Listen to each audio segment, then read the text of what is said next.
but not all of them successfully flied high.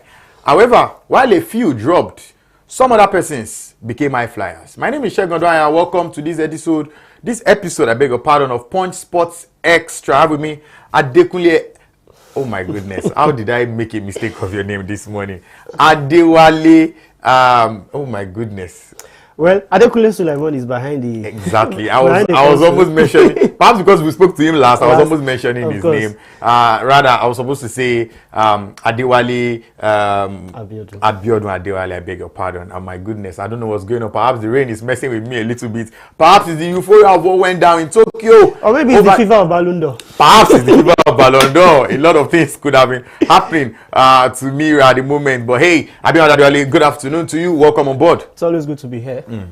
All right, very quickly, we're starting with the first page of Punch Sports Extra, our print edition, where high flyers were highlighted. Individuals who flew the Nigerian flag high, very high, at the recently concluded World Championships in Tokyo. 3 pictures are there. 4 Nigerians made it to the finals, but 3 pictures are there this morning.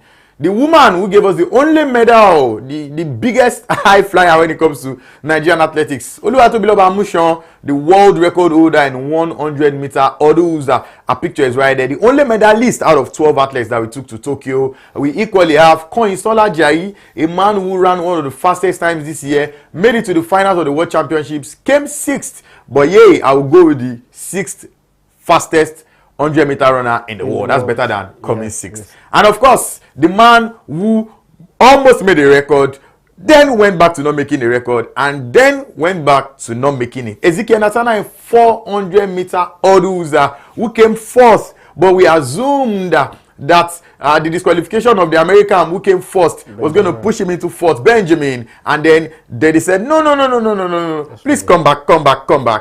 Sorry, sir, you didn't get bronze. You are going with nothing. You are getting 4th. But it was a good one for him. That's what we have on the front page this morning. The biggest pictures on the front page, the high flyers.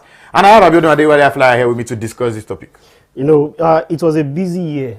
Let me use the word was because the World Championship marked the end of the season. Of course. For all of the athletes. Everyone wants to take a break at the moment. So it was a busy year for these athletes.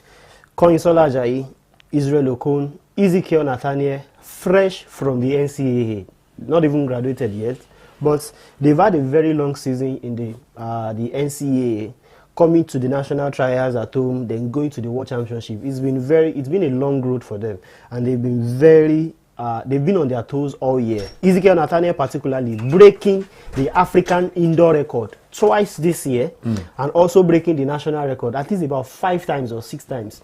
Only this year. 6 times. So, 6 times this year. It was just it was a season of breakthrough for some of these guys. Then for Tobiloba Amusan, who a lot of people will call the brightest among them, the only one that won the only medal that we got at the World Championship, she had a point to prove in Tokyo.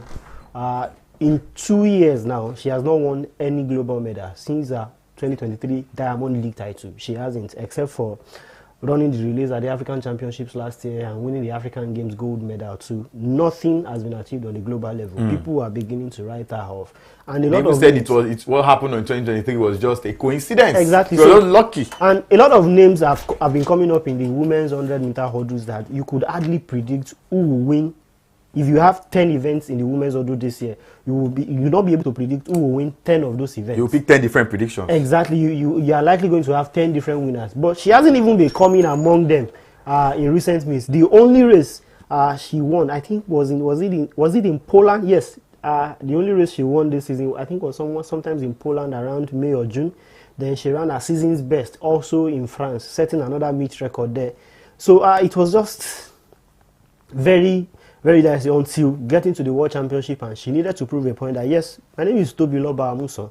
I am the only world record holder and the only world champion out of Nigeria. I still have a point to prove, and she did it by winning a silver medal. Like she called it, it was a golden silver at the World Championships, and it was worth celebrating. Kanyinsola Ajayi, yes, the 6th fastest man in the world this year. That's what you call him. Israel Okon almost broke the 10 seconds barrier, but he didn't chase enough. This guy always turns up. Chukwebuka, Enekwechi, the shot put thrower, he always turns up for Nigeria. And regardless of finishing 5th in the World Championships too, you will also have to hold the fact that at this year, he became the first African man to go above the 22-meter mark. Yeah. That is quite impressive as well. So we had 15 athletes in Tokyo. Just about 5 of them could make it into the top 5. And no disrespect to any other person who made it to Tokyo as well. They've put in a lot of effort for them to have made it their rankings. Then you remember a name, Ese Brume, who has had a tough year, so to say. He had an accident late last year, began a recovery and all of that. This year didn't start our season properly, only made the World Championships by ranking. And look at her performance at the World Championships. She didn't get into the finals. You could tell that it was quite unusual. She was even off social media. Ese Brume doesn't go to any tournament without winning any medal, but it was quite unusual this year. No doubt about it. It was coming from she was coming from a place of distrust, a place of healing, a place of recovery, and hopefully by next season she will have been out of it properly and we'll begin to see her in the best way that we used to.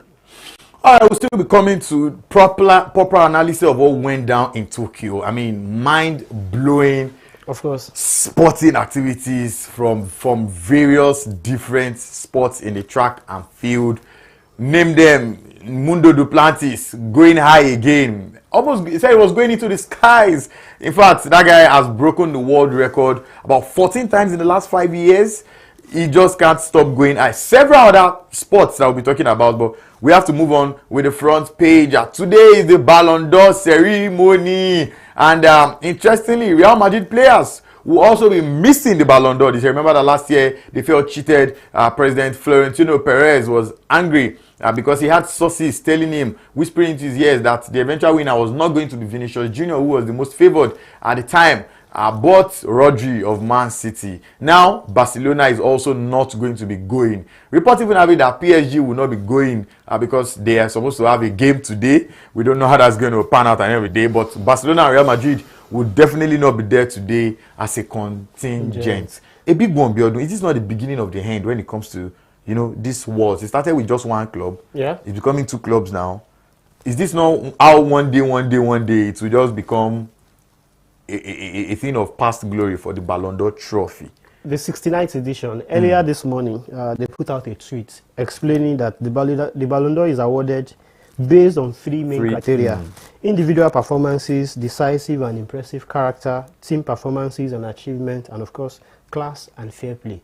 My question is, why all these explanations? When did character enter? It's football now. Why do we even need all these explanations for an award that has been holding for 69 years?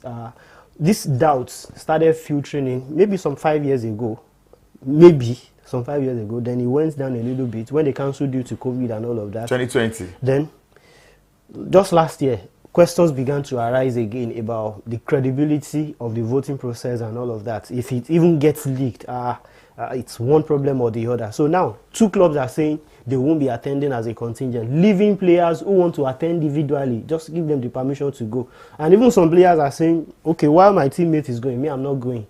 And a team based in France, the French champions, had a game postponed due to bad weather conditions yesterday. And the only time in the world that they could reschedule the match was the same time that the Ballon d'Or ceremony was going to be holding in the same city. He calls for a lot of... Somebody was texting me this afternoon to say there are reports online that it won't be Ousmane Dembele but Lamine Yamal. How true? Have I had anything? And I said, it's true, I'm a journalist.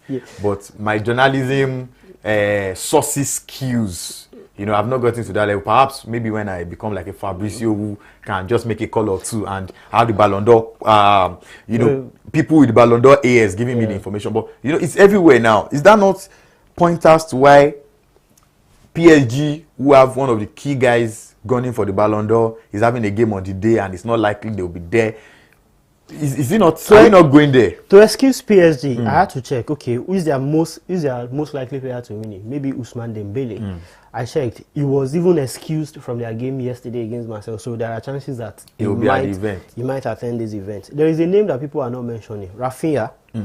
His name is not coming up as well in any of the discussion. Rather is Lamine Yamal. So if you look at it, the same thing that happened last year. when people were saying Vinicius, Real Madrid and Vinicius knew he was not going to win, did Rodri's name come up in that conversation at all until it was announced? I think he knew that he was going to win because he said he was injured.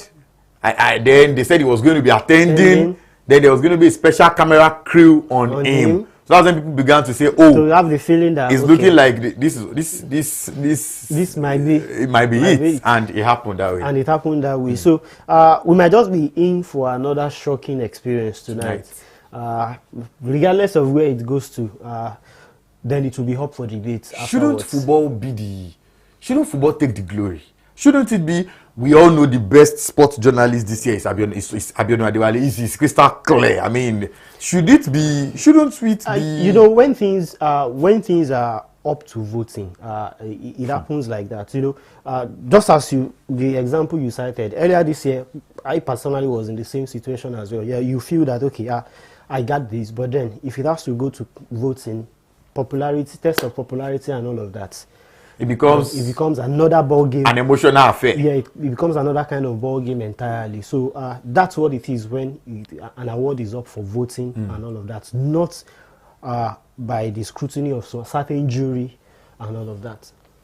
All right, moving on. Still sticking with the front page of Point Sports Extra, the print version. Ademola Lookman, reigning African Footballer of the Year, is back on the pitch. Not for the Super Eagles this time, but for his club in Atalanta after a very, very disturbing summer.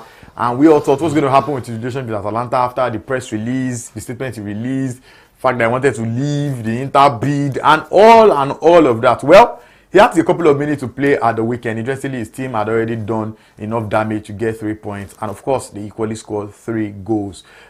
Very quickly, Ademola Lookman is back on the pitch of play.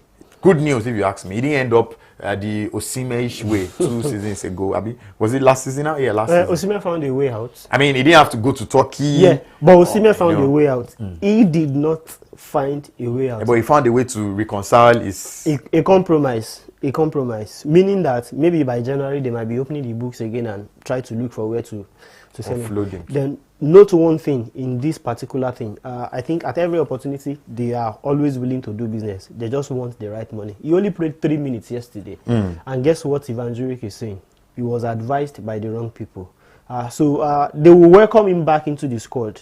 Based on what they even saw him play for Nigeria during the international break, I thought they might be convinced that no, this guy is still on fire as he was. But I think right now, definitely if I was Ivan Juric too, I'll probably not be building my team around Ademola Lookman any longer, knowing that by January he could be on his way out again. So it's just compromise at the moment. He will definitely be looking for a long-lasting solution, except something bizarre happened and we now see him penning another long-term contract with Atalanta again. France went berserk on social media after that wonderful assist from Manchester United rejects Onana to Super Eagles striker Paul Onuachu. If you've not seen that goal, go and look at it online. From the goalkeeper all the way from the back, straight to the striker. Very tall Paul Onuachu. And, just Paul Onuachu doing only what Paul Onuachu does. And everybody's talking about it. Look at the man. Why is it that when Manchester United rejects you, you will go and shine where you are going? Is this not an African? Is this not a problem? It's a problem of the system. It apparently doesn't fit into whatever the project is at Manchester United. He didn't fit in. Garnacho did not fit in. Scott McTominay did not fit in. Everybody did not fit in. Is it not Man United that is not fitting in? That is not trying to fit them into their system. The problem of Man United is quite incomprehensible in the sense that today it's one thing, tomorrow is another thing. They won against Chelsea 2-1. It might look like everything might seem fine at the moment, but then the bigger problem out there, Mitchell Vendo, Maresca, panic. First off, I think they are beginning to get delusional about the fact that they are world champions. I don't know if it is the same way with the players, but then with what we see with our guys, their fans on the streets, it's always the shout of world champions, world champions, world champions. But then Man U, that everybody is beating. Manchester United, even Grimsby. Maybe if that red card Didn't happen as early as the 5th minute. You could have changed the complexion of the game and the direction of the game. But it is what it is. At some point in time, too, it was 10 against 10. And you could have clawed your way back into the game if you really had the superiority. But Enzo Maresca started explaining certain things too. Taking Cole Palmer out as early as the 20th minute of the game. Apparently, you knew this guy was not 100% fit. Then you had your reason for throwing him into the game. So if you are bringing him out too, if you are making such changes, I mean, if you are making any substitution before halftime, they must really be tactical. We must really see the effect on the game. So should you have left Cole Palmer on the pitch for at least 45 minutes or even longer than that? He started explaining that he wasn't 100% fit and all of that. So they got the hedge. They didn't have the hedge numerically. United had it and held it for most part of the game. But at some point too, when the game was 10 against 10, I expected that they would be able to claw back a little bit. And I think they are the one goal that they pulled back through Trevor Chalobah. I think he came early enough for them to have still found a way. But the result of that game speaks a lot about the credentials of Chelsea. Aside from whatever they did, they are just coming. They are coming back to that level that they used to be. Now they are back in the Champions League, playing as world champions, as they say. And now they must keep playing in the Premier League to ensure that they stay in the Champions League positions as well. Not just because they are coming in from the back door or anything. So Maresca has had his time. He has had everything to ensure that he builds a team that he can call his own, and he has it now. So the United defeat was, to me, it was inexcusable. You don't. The worst thing you get out of that kind of a game is draw. But then, when you have a numerical disadvantage for most part of the game like that, and you ring tactical changes in quotes, you should take out everybody that can decide the game. Took out Estavo, took out Pedro Neto. You know, lots of positive. So you probably are not, you probably didn't cover yourself in glory with most of those decisions, and of course, the result eventually justified whatever thing you did. So inexcusable for me. Maresca still has a way to learn. This was maybe not so similar, but it was the exact way they cracked under pressure last season too, when they started saying they were not in the title race, and before you knew he kept saying it. They were going. It happened. Indeed, They were not in the taking title steps race. backward. Let's talk about the players who got recorded. The goalkeeper and then Casemiro. I mean, Sanchez. Could you have excused the behavior? You are not losing a player or anything. You are not losing a player or anything. Who knows how well your team might be able to fight back and all of that. So trying to avert an early doom, you put the team in more danger. And now they will be missing him for their, and maybe we're taking about at least a game or 3 game suspension. Straight record, 3 game suspension. So now they will be missing him for 3 games. Straight games. I don't know how good their second choice goalkeeper Jorgensen. is, but then it's a problem already. All right, moving on very quickly, but not before talking about Manchester United's manager. This was a man that was seriously under pressure. Sir Jim Ratcliffe was at the stadium. Sir Alex Ferguson was at the stadium. Everybody who was somebody at Manchester United was at that stadium to monitor that game. And if he had lost that game, remember there was already a note of warning that he had 3 games to redeem himself. Is this the turn round that bend for Manchester United? I don't see any turning points. I think the Chelsea game just came as it was. For Ruben Amorim too, after that when he started sweet talking to Alien Bruno Fernandes as someone who deserved a place, you didn't have to tell anybody. If any player in that United squad at the moment will walk his way into the history books of the club, they know what to do, how to fight for the badge and all of that. This is a club that has had players, thrown a lot of them out over not being good enough and all of that, spent a lot of money on many other players that are not even living up to the expectations at the moment. So, but I don't see any turning points in whatever they did against Chelsea. Let's see what their next game has in stock. The international break is still there. Of course, cool in things October. down a little bit then. By the time we get to the stretch, you have a lot of redeeming to do at United. To even be talking about a turning point to do what? Maybe to redeem yourself first of all. I think that is the most important thing at the moment. His managerial record at Manchester United is nothing to write home about. Nothing to write He came with a very good CV, but then if he puts this on his CV again, I'm not sure any team will come for him around that level again. But then it's football, hiring and firing. Mourinho lost his job because he lost to Benfica, but it's the same Benfica that hired him again. So he just, what goes around comes around in football. All right, moving on very quickly now. Let's talk about the game that took place yesterday between master and apprentice. Mikel Arteta's Arsenal, Pep Guardiola's Manchester City. That man can't stop scoring. The Viking, the Norwegian, who scores so many goals that you begin to wonder, I mean, what can this guy not do in front of goal? I had a one-on-one against David Raya, who has been in form so far this season, and he buried it. Guess what? Strength, character, courage, speed, and all of these other characteristics came up for Arsenal, and the fourth and got a draw when many persons probably thought they wouldn't have. For Pep Guardiola, the master, many persons were shocked when he was taking away some of his attacking pieces and bringing in defensive ones. And people were asking, should Pep Guardiola done the pack boss? Well, football has to be played the way it has to be played. You know, we are in an era where people talk about this kind of sexy football, beautiful football, and all of that. But of all persons, aside from the fact that Pep Guardiola packed the ball, I think of 4 people yesterday, I think it should be Arsenal fans that should wake up to a certain reality.